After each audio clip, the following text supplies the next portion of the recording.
지난 6월 2일 친일재산 귀속법이 공포된 만큼 친일 반민족 행위자들이 부당 축적했던 재산을 조사 환수하여 역사에 대한 확실한 책임을 반드시 묻겠습니다. 국가에 귀속된 친일 재산을 더욱 책임있게 관리하여 그 재원이 독립유공자와 유가족에 대한 예우와 지원에 온전히 쓰일 수 있도록 만들겠습니다. 잘못된 역사의 유산을 바로잡고 독립을 위해 헌신한 분들의 명예와 삶을 지켜내는 일에 국가가 가진 온 역량을 투여하겠습니다. 네, 호사카 교수님, 대통령이 얘기한 친일재산 귀속법, 구체적으로 어떤 법인가요? 어떤 내용인가요? 예, 사실 그 16년쯤 전에도 네. 그러한 법이 통과가 됐습니다. 그러나 그때 법의 한계가 좀 많이 드러났다라는 거죠. 예. 예를 들면 그러한 재산을 계속 매각하고 또 매각되고 계속 그러면 이제 환수가 안 되게 되어 있었습니다. 근데 그러나 그것을 개정해서 아무리 매각해서 다른 사람에게 양도가 된 그러한 재산도 환수할 수 있다. 이런 식으로 그게 뭐 그렇지 않라고 저는 보고 있는데요. 네. 그렇게 해도 적어도 250억 정도의 재산이 환수가 될 것이다. 막 이런 식으로 그 관측하고 있는 거죠. 예측하고 있는 것입니다. 자, 이게 2기입니다. 이번 2기인데 지난 1기 말씀을 하셨는데 특별히 다른 점이 좀 있을까요? 그러니까 그동안에 시간이 예. 많이 흘렀잖아요. 예. 물론 우리가 광복을 기준으로 해서 따졌을 때는 훨씬 더 많은 시간이 지금 한 70년 이상의 그렇죠. 시간이 흐르긴 했는데 예. 그러니까 우리가 역사 청산은 제대로 이루어지지 못했잖아요. 근데 친일 행위자를 처벌하지도 못했고요. 맞습니다. 근데 그 많은 시간들이 흐르고 난 다음에 다시 친일 행위자를 처벌하기는 어렵잖아요. 이미 다 뭐 사망하거나 그랬기 때문에. 그렇죠. 그렇다면 그들이 부정하게 축적한 재산만이라도 환수를 하는 게 그게 역사의 정의에 맞다 이렇게 판단을 한 거고요.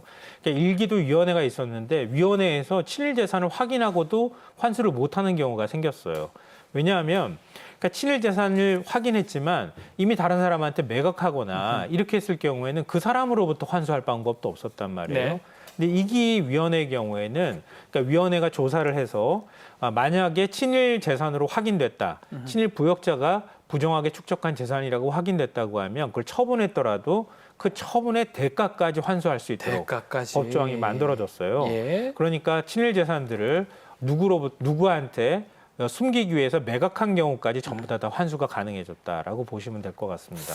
자, 친일재산 귀속 최근 이슈가 되는데, 자, 배우 하영 씨 증조부 논란, 이것도 관심을 되게 받고 있습니다.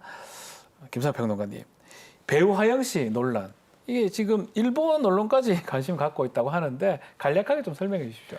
그러니까 이게 연자제와 또 관련이 돼 있기 때문에 그 일종의 이제 손자라고 할 수 있잖아요. 네. 하영 씨가 배우. 자손이죠, 자손. 네. 그러니까 네. 그 사람한테까지 친일 행위에 대한 책임을 묻는 건 너무 가혹한 것 아니냐 네. 이렇게 얘기를 하는데 그건 잘못된 접근법인 것 같고요. 본인 스스로가 자랑을 한 거예요. 제 조부가 네. 최초의 한국의 양의였고 예. 독립운동을 한 것처럼 말하고 나니 근데 실제로 보니까 안상호는 전혀 다른 사람이었다. 이제 그러니까요. 이런 실체가 드러났던 예. 거죠. 그동안에 그러니까 역사적인 평가를 제대로 안 받은 상태에서 그 자손들조차 조부가 친일 행위를 했는지 안 했는지도 모를 정도의 상황이 됐다라는 상징적인 의미가 좀 있어 보이고요. 예. 그럼 어떤 친일 행위를 했길래 이렇게까지 반발이 뭘 한 커지느냐. 거예요? 저도 찾아보고 사실 예. 좀 놀랐어요. 예.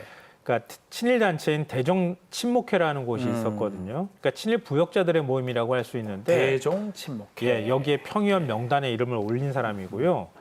안중근 의사가 이토 히로부미를 척결한 뒤에 네. 서울에서 일제가 추모 대회를 열었을 때 그때 추모 준비위원회에 이름이 또 올라가 있기도 한 인물입니다. 그리고 매국노 이완용이 피습을 당한 적이 있어요. 그때 그 공격을 한 예. 사람이 누군지 혹시 이름은 아시겠어요?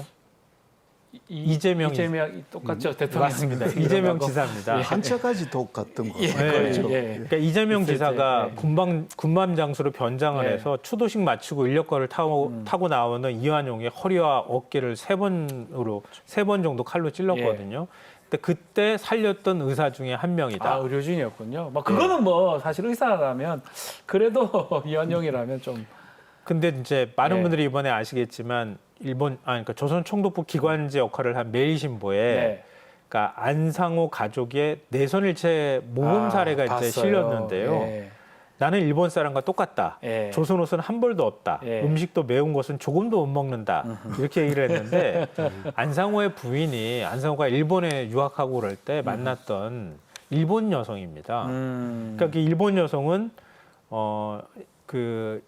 뭐랄까 시골에서 일가들이 찾아오면 어떻게 하느냐 이런 질문에 찾아올 일가가 없다. 조선 사람과 상종하는 일도 없다. 뭐 이런 얘기를 했던 기록이 좀 남아 있기도 합니다.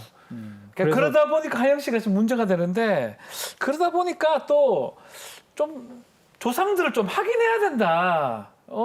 저는 뭐 확인해 보니까 다 농사지어서 가지고 뭐 별 관계 없을 것 같은데 부모님들이 좀 가르쳐 줘야 된다 이런 얘기도 있더라고요. 그러니까 그건 중요한 문제인 것 같아요. 알려줘야죠. 그러니까 하영 씨만 개인적으로 공격하는 문제에서 그쳐서는 네. 안 된다. 그러니까 여기서 그치는 문제가 아니고 네. 우리가 제대로 된 교육을 받아야 될 필요가 있다. 그렇죠. 이런 거고요.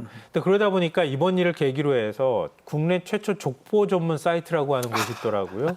거기에 막 이용자가 접속해서 막 폭주를 하는 바람에 예. 장애가 일어나는 이런 일이 있었다고 하는데 네. 근데 이건 뭐 족보에는 이런 내용이 안 안 나오잖아요. 나오죠. 친일 내용을 누가 족보에다 쓰겠습니까? 족보에 뭐 써놨겠습니까? 근데 그래도 도대체 우리 조상이 누구냐 여기에 대한 관심들을 굉장히 사람들이 많이 갖는 것 같은데요. 네. 그러니까 제대로 된 뭐 친일이든 아니든 간에 역사 교육을 제대로 받지 못했다고 하는 걸 이번에 네. 우리가 확인했다는 게 하나가 있고요. 예. 그 부정하게 축적한 재산에 대해서 국가가 제대로 환수하는 작업을 못했다고 하는 게 지금 이번에 친일 부역자들 재산을 환수할 수 있는 국가 재산으로 귀속할 수 있는 특별법이 이제 시행에 들어간다고 하는 것도 또한 역사적으로 상징적 의미가 있는 거 아닌가 싶습니다. 맞습니다.